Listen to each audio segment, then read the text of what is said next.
Everyone so अपने social media handles पे मैं बहुत टाइम से जो इंडिया और चाइना के बीच स्टैंड ऑफ है उसके बारे में लिखता आया हूँ। लेकिन अब मुझे लगता है कि जो कंडीशंस हैं ना उनको और एक बेहतर ढंग से लोगों तक पहुँचाना चाहिए, या इंडिया के हर लोगों को ये पता होना चाहिए कि कंडीशंस क्या हैं, किस तरह से हैं। वो कम से कम अवेयर हों इस जियो पॉलिटिक्स को लेकर, इस स्टैंड ऑफ को लेकर, वो ये समझ पाएँ कि उनका स्टैंड क्या होना चाहिए।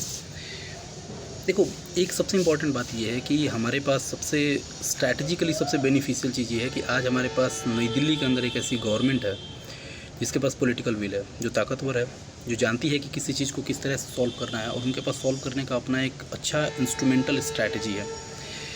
हमारे यहाँ दिक्कत ये है ना, इंडिया के साथ दिक्कत ये है, या हमारे लोगों के साथ दिक्कत ये है कि एक तो हमें गलत ढंग से हिस्ट्री पढ़ाई गई है, गलत ढंग से हमें चीज़ों को समझाया गया है। हमें ये नहीं समझाया गया कि जो हिस्ट्री लिखी गई है उसका अपना ऑब्जेक्टिव था, उसमें सबको सही ढंग से जगह नहीं दी गई।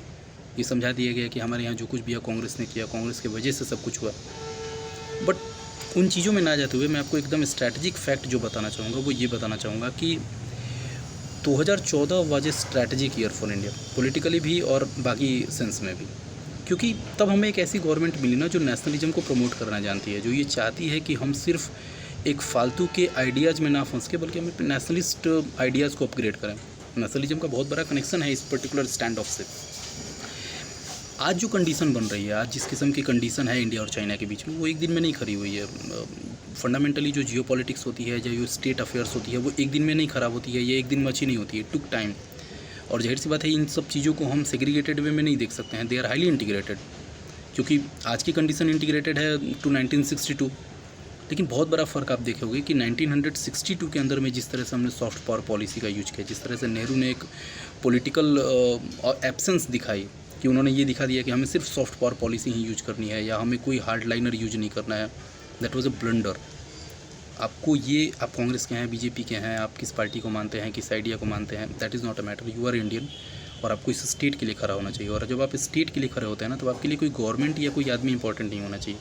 तब आपको ये खुल के बोलने में कोई शर्म नहीं होनी चाहिए कि नेहरू की गलत नीति की वजह से हमारे यहाँ 1962 की हार हमारी मिलिट्री की हार नहीं थी, वो हमारे नई दिल्ली के लुटियंस में बैठे पॉलिटिकल क्राफ्टर्स की हार थी, जिन्होंने ये गलत आइडिया निकाल लिया कि हम कम्युनिस्ट चाइना के साथ सॉफ्टली नेगोशिएट कर लेंगे। नहीं हो सकता है, होगा ही नहीं।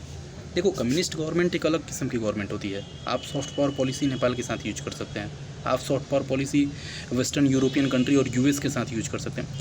एक अलग किस्म के स्टैंडर्ड कंडीशन में आप पाकिस्तान के साथ सॉफ्ट पावर पॉलिसी यूज कर सकते हैं। मे बी वो टेबल पे बैठ के डिप्लोमेटिकली कुछ सॉल्व हो जाए। चाइना के साथ नहीं होने वाला है। दिक्कत ये है ना, 1949 चाइनीज़ रेवोल्यूशन के बाद उनका पूरा का पूरा एक सिस्टम चेंज हो चुका है। वो 1970s में अपनी इकोनॉमी को खोल चुके हैं। इकोनॉमी को खोलने के बाद उनके पास आज दुनिया की मैन्युफैक्चरिंग हब है। वो उनके यहाँ जो कैपिटलिज्म है, that is a state controlled capitalism, वो एक कम्युनिस्ट कैपिटलिज्म है। तो चाइना मजबूत भी हो चुका है, उसकी इकोनॉमी भी दमदार हो चुकी है। आज दुनिया में परचेजिंग पावर पैरिटी के कंपैरिजन में अगर हम देखें तो चाइना की इकोनॉमी नंबर 1 पे है। आज उनके पास एक हाईली मिलिटराइज स्टेट बन चुके हैं, वो एक अथॉरिटेरियन स्टेट है जहाँ इन्फॉर्मेशन उनके हिसाब से बाहर निकलेगी। वो स्पेस टेक्नोलॉजी में बहुत आगे हैं। उनके पास एक जो इंफ्रास्ट्रक्चर है, दुनिया के किसी कंट्री से बेहतर इंफ्रास्ट्रक्चर है चाइना के पास है। तो वो बहुत पावरफुल हो चुका है, वो सुपर पावर बन चुका है। और दिक्कत हमारे साथ यही है कि एक इविल सुपर पावर हो चुका है वो, अब वो दुनिया को परेशान करेगा। आपको मैं ब्रॉडली बात बता रहा हूँ कि जो चाइनीज़ बीजिंग है ना, जो बीजिंग का जो डिप्लोमेसी है, जो बीजिंग का जो अथॉरिटेरियन क्राफ्ट है ना, वो अब दुनिया को परेशान करेगा। इस बात से चिंतित हैं आज यूएस और वेस्टर्न यूरोपियन कंट्रीज। और उनको दिख रहा है कि सिर्फ इंडिया एक ऐसा कंट्री है जो एक इंस्ट्रूमेंट के रूप में खड़ा है। आज का आप किसी पार्टी को सपोर्ट करते हो, लेकिन आज अगर आपको अपनी गवर्नमेंट को, अगर आज मोदी को किसी बात को सपोर्ट करना चाहिए ना, तो इस बात को सपोर्ट करना चाहिए कि एटलीस्ट ये आदमी पहले ही समझ गया कि सॉफ्ट पावर पॉलिसी से काम नहीं बनेगा। हमने डोकलम में देखा, डोकलम में अगर हम सॉफ्ट पावर पॉलिसी पे उतर जाते ना, नहीं होता। देखो, चाइना आपसे टेबल पे तब बात करेगा ना जब उसको दिखेगा कि ग्राउंड पे उसकी जितनी मिलिट्री है ना, आपकी भी उतनी है।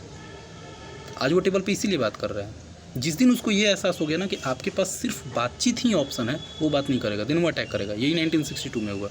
उसने देख लिया कि हमारे पास सिर्फ ऑप्शन के रूप में एक बातचीत ही बचा है। नेहरू ने पूरी तरह से क्लैरिटी दिखा दी कि हम सिर्फ बातचीत में और सिर्फ नेगोशिएशंस और डिप्लोमेटिक के स्टेक में बिलीव करते हैं। जिस दिन उसको ये अंदाज़ा हो जाएगा ना कि सिर्फ आप डिप्लोमेटिक टूल्स में बात करना चाहते हैं, आप सिर्फ स्टेक पे बात करना चाहते हैं, वो अटैक कर देगा। मैं लिख के दे सकता हूँ। कम्युनिस्ट एक्सपेंशनिज्म की पॉलिसी ही यही है कि वो यही चाहेंगे कि आप उनके सबॉर्डिनेट बन के रहें। क्योंकि चाइना अपने आप को सुपर पावर मानता है, वो कुछ मामलों में बन चुका है। आज वो अमेरिका के लिए थ्रेट बन चुका है। आप देखिए ना कि जो कंट्री अपने आप को सुपर पावर मानता है, जो अमेरिका को परेशान कर रहा है, जो अफ्रीका को कंट्रोल कर चुका है, जिसका पाकिस्तान में स्टेक है, जिसका म्यांमार में स्टेक है, जिसका नेपाल में कंट्रोल है, जो वेस्टर्न यूरोपियन कंट्री के फाइनेंस पे कितना अच्छा कंट्रोल आज चाइना रखता है, उस कंट्री के साथ इंडिया स्टैंड बाई मोड में खड़ा है, लड़ रहा है। ये बहुत बड़ी बात है। ये किसी और सरकार के बस की बात नहीं थी। ये मोदी की गवर्नमेंट है जो ये कर रही है। और कोई गवर्नमेंट होती ना, लगती बैठ के नेगोशिएशन कर रहे हैं। आप देखिए ना आज के ऑपोजिशन के पास जो भी इन्फॉर्मेशन आ रही है, जाहिर सी बात है ना, जहाँ पे वो चाहे गलवान का एरिया हो, चाहे डिप्सांग का रीजन हो, चाहे डोकलम हो, चाहे पेंगोंग हो, चाहे चुसूल का रीजन हो, सारे रीजन्स में तो आज मिलिटराइजेशन हो चुकी है। आज हमने चाइना के एकदम बराबर के मिलिट्री डिप्लॉयमेंट कर दी है। अगर चाइना की जितनी आर्मी खड़ी है, हमारी भी फॉरवर्ड पोस्टेड पे उतनी आर्मी खड़ी है। उनके पास अगर टैंक खड़ा है तो हमारे तरफ से भी टैंक खड़ा है। उनके अगर फाइटर जेट पेट्रोलिंग कर रहे हैं तो हमारे भी फाइटर जेट पेट्रोलिंग कर रहे हैं। ये होती है हार्ड पावर डिप्लोमेसी, कि आपको ग्राउंड पे हम दिखा रहे हैं कि अगर आप वॉर के लिए तैयार हैं तो हम पीछे नहीं हटने वाले हैं, हम वॉर के लिए तैयार हैं। एक बार बीजिंग के दिमाग में ये सेट हो गई ना बात, जो मैसेज नई दिल्ली आज लगातार दे रहा है, वो क्या कर रहे थे आपको मैं बताता हूँ। गलवान वैली के अंदर में जो हुआ, क्योंकि जो इन्फॉर्मेशन निकल के आई, जो मेरी एनालिसिस है वही मैं आपको समझा सकता हूँ। गलवान में जो हुआ ना, वो फंडामेंटली चाइनीज़ बीजिंग का ना चेकआउट था। वो चेक कर रहे थे इंडिया को कि आप कितने तैयार हो। एक बार जब उनको पता चल गया कि सच में तैयार हो चुके हैं, देन अब उनको पता है कि सच में अगर हमें लड़ना पड़ गया तो लड़ लेंगे। तो एक बार जब बीजिंग को ये बात एहसास हो जाएगी ना कि नई दिल्ली सच में लड़ाई के लिए तैयार है, वो गलवान में उन्होंने वही चेक किया कि क्या सच में वो लोग लड़ाई के लिए तैयार है क्या। जब उनको दिखा कि सेकंड लाइन इन्फेंट्री ने इंडिया का अटैक कर दिया, एक ताकत जिस किस्म की इंडिया को दिखानी चाहिए थी, इंडिया ने दिखा दी। उस दिन से आप देखिए कि एकदम बीजिंग बैकफुट पे है। ना वो आंकड़ा दे रहा है, ना वो कुछ बातें बोल रहा है, और वो नहीं लड़ सकता है। मैं आपको बता रहा हूँ, एक बार बस उसको एहसास हो जाना चाहिए कि अगर वो लड़ेगा, उसको जब तक ये लगेगा ना कि अगर वो लड़ेगा तो आप लड़ने के लिए तैयार नहीं है, वो लड़ाई में इंटरेस्ट ले लेगा। अथॉरिटेरियन गवर्नमेंट की यही क्वालिटी होती है, वो चेक करते हैं। एक बार उनको पता चल गया कि हाँ आप लड़ाई के लिए तैयार नहीं है, वो लड़ाई में इंटरेस्ट ले लेगा।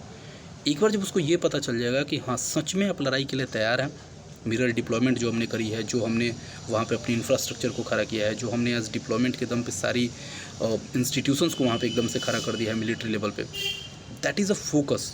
वो दिखाता है कि हम कितने तैयार हैं। देखो डिप्लोमेसी और जियोपॉलिटिक्स के अंदर में things are not segregated, they are highly integrated. 1962 को उन्होंने चेक किया है कि हाँ वहाँ पे हमारे पास बातचीत वाला सिस्टम था।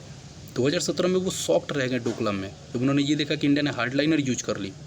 74 डेज़ ऑलमोस्ट उन्होंने अपनी डिप्लॉयमेंट रखी, हमने उतनी मिरर डिप्लॉयमेंट डोकलम में रख दी। ये मैसेज था चाइना को। आज दुनिया में चाइना अगर किसी को सबसे बड़ा थ्रेट मानता है तो या तो यूएस को मानता है या तो इंडिया को मानता है, क्योंकि पता है ये दोनों कंट्री परेशान कर रहे हैं उसको। उसकी सुपर पावर बनने में अगर सबसे बड़ा रोल है strategically, that is India. India परेशान करेगा अब चाइना को, क्योंकि इंडिया के पास वो सब कुछ है जिसके दम पे वो चाइना को परेशान कर सकता है। अथॉरिटेरियन चाइना लड़ाई के मूड में हो ही नहीं सकता है।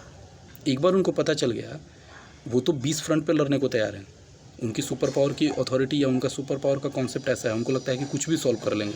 वो रसिया के साथ टेरिटरी को लेकर डिस्प्यूट में है, वो हमारे साथ लद्दाख में डिस्प्यूट में है, वो साउथ चाइना सी में जापान, ऑस्ट्रेलिया और यूएस के साथ डिस्प्यूट में है, वो अंदर इंटरनली ताइवान में प्रॉब्लम है, वीगर को लेकर समस्या है, जिनजियांग के रीजन में समस्याएं हैं, हांगकांग में समस्याएं हैं। वो हर फ्रंट पे लड़ रहे हैं क्योंकि उनको पता है ना कि वो कर लेंगे। आज चाइना इतना पावरफुल हो चुका है कि वो अलग अलग रीजन्स को कंट्रोल कर रहा है। अफ्रीका के कई कंट्रीज़ के पॉलिटिक्स और इकोनॉमी को चाइना कंट्रोल कर रहा है। वो वेस्टर्न यूरोप के फाइनेंस को कंट्रोल कर रहा है। आज वो अमेरिका के लिए एकदम सुप्रीम थ्रेट बन चुका है, और ये सुप्रीम थ्रेट का मैनिफेस्टेशन है कि वो हर फ्रंट पर लड़ने को तैयार हो जाता है। लेकिन सबसे इम्पोर्टेंट जो इंडिया ने किया आज, कि इंडिया ने उसको, आज नई दिल्ली ने बीजिंग को ये एहसास दिला दिया है कि अगर वो लड़ाई के लिए उतरें तो उनको भारी कीमत चुकानी पड़ेगी। एक बार ये सिर्फ एहसास बीजिंग को हो जाना, लड़ाई तो बहुत दूर की बात है, वो गोली नहीं चलाएंगे। उनको पता है कि अगर वो एक गोली चलाते हैं ना तो उसका जवाब मिल जाएगा। हिम्मत नहीं है बीजिंग की चलाने की, क्योंकि उनको पता है उनको घाटा हो जाएगा। जैसे ही बीजिंग और नई दिल्ली के बीच में कन्फ्रंटेशंस होंगे, जैसे ही वॉर एस्केलेट करेगा, सबसे तगड़ा घाटा बीजिंग को होगा, सबसे तगड़ा घाटा चाइना को होगा। उनकी इकॉनमी मैन्युफैक्चरिंग इकॉनमी है। हम एक बड़ी कंज्यूमर है चाइनीज़ प्रोडक्ट के एकदम से। लेकिन आज इस स्टेट को हमें इन सब चीज़ों से ऊपर उठ के, आप किसको सपोर्ट करते हैं नहीं करते हैं, that is a secondary thing. हमें इन सब चीज़ से ऊपर उठ के आज इस चीज़ पे बात करनी चाहिए कि हमें देश के लिए खड़ा होना चाहिए, हमें अपनी गवर्नमेंट के लिए खड़ा होना चाहिए, अपने स्टेट के लिए खड़ा होना चाहिए। हम किस पार्टी को सपोर्ट करते हैं वो सब चीज़ बाद में। आपको मोदी को इसलिए नहीं सपोर्ट करना है क्योंकि आप भाजपा हैं और आप RSS के हैं। आपको मोदी को इसलिए सपोर्ट करना चाहिए क्योंकि ये वो आदमी है जो वो कर रहा है जो करना चाहिए था 1962 में, जो हम मिस कर गए, आज हम कर रहे हैं। So have a guts to say that yes Modi is doing right. Hard power policy से ही बात होगी। आप हार्ड पावर के बगैर बात नहीं कर पाएंगे चाइना से। और देखिए हार्ड पावर पे हिम्मत नहीं हो रही है उनकी हमला करने की, कर ही नहीं सकते वो। जय हिंद।